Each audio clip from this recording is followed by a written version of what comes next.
It's early morning.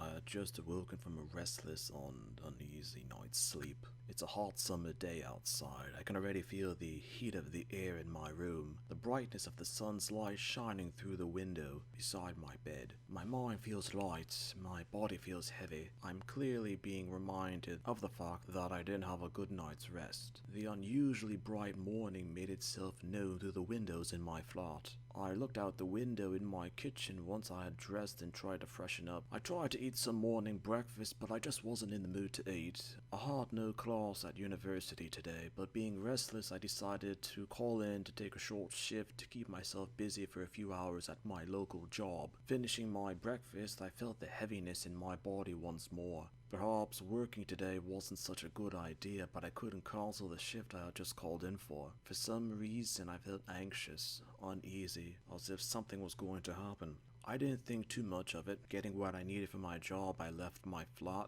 and headed out. Walking on the pavement, I noticed that there was no noise, no sound. Nothing from anything around me, as well as I didn't see anyone else. All I had felt was the unusually bright sunlight above me, beating me down with its light on this summer day. The only sounds I heard were from my footsteps, which actually echoed, vibrating and bouncing off the other miscellaneous buildings and empty automobiles parked in the street as I walked by. The brightness of the summer day actually intensified, almost to the extent that I couldn't see much in front of me. Shielding my eyes, I continued to walk. Then I felt the uneasiness again, the feeling that I was being watched by someone or something. If anything else was outside, I wouldn't have easily noticed them to the lack of anyone within sight. I soon made it to my job. Heading inside, I clocked in. There was no one else in the building. None of my coworkers, not my boss, not even customers. Absolutely no one. I checked the entire building. There was no trace of anyone, anywhere. Much like outside, everything was perfect, as if not touched by anyone. I spent my shift just wandering around the building, hoping to encounter anyone. All I did was look out various windows across all the floors. Nothing. No sound. Nothing out of place. I was starting to become frightened. What was happening? What is all this? What does it mean? For some reason, I didn't want to stay in a single room for too long. Eventually, I got my belongings and got ready to leave the building. My shift was done, clocking out when I saw something in the corner of my eye outside the building from a window. It was still so unnaturally bright outside. My full attention quickly tried to glance at it, but it disappeared. I knew that I had to get out, how to get home, how to get to safety. I didn't know what that was. Like my senses felt something I wasn't supposed to feel. Was I being watched? Why? Why was all of this happening to me? As I quickly decided to head back to my flat, my eyes were constantly looking around as I started to head back. The only sounds were my heavy breathing and my shoes upon the pavement. At first I was just walking fast, but the sun's unusually bright light was still beating down onto me. It should have been later in the day.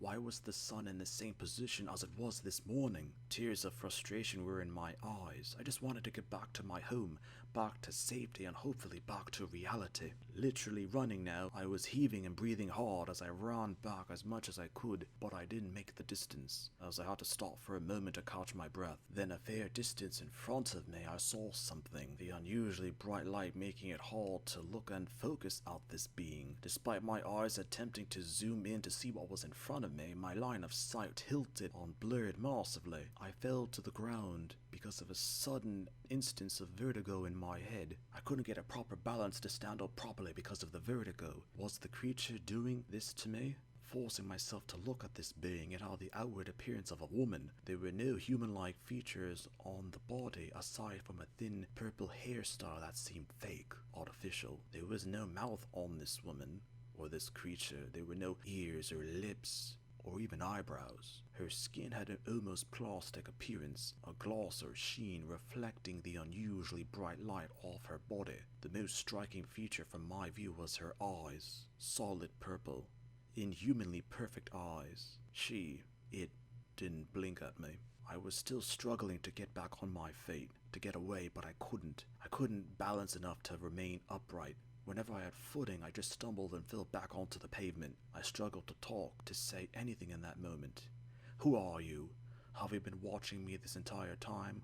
What do you want? Are you responsible for no one else being here besides me? But I couldn't. I just wanted to get away, to go home, to escape all this. As it then raised one of its arms, I saw the tips of its fingers were also purple, something like purple claws growing out from the artificial skin of its hands. Trying to push myself away from the creature, I managed to grab onto a nearby car to force myself to my feet as I tried to slide across it to distance myself from this creature. I felt so nauseous due to the vertigo, but I had to get away. I had to. The creature slowly walked towards me. No sound, no nothing emitted from this creature, as it then touched one of my arms with its purple-tipped claws, making a motion across it, as a purple line then appeared. My arm was then instantly sliced off, falling to the pavement with a fleshy plop. There was no pain. I felt nothing, as my other arm instinctively went to cover my stump where my former arm was. Even after all this, I was still trying to push myself away as I fell back onto the pavement from behind the parked car, using my other arm and knees to literally drag and push myself away from this creature. I tried to look back at it, as I was still trying to make some distance between myself and it, as it soundlessly walked towards me once more, as it then stood over and struck me. The purple claws sheared through my face. Much like before, I didn't feel any pain, my only hand trying to keep my face together as smeared blood and sweat hampered my vision as the creature stood motionless over me, my heavy breathing flapping out of the flesh that was once my face, again the only sound. There was so much blood that my clothes were soaked, and the creature was soaked as well, but due to the gloss of its inhuman body, the blood ran down it until all of the blood was upon the pavement beneath us, the creature spotless once more with its inhuman artificial appearance. I tried to use my other arm to protect and shield myself from the creature, as it then raised its arm for a final time, then it struck me once more, and everything went red, then black.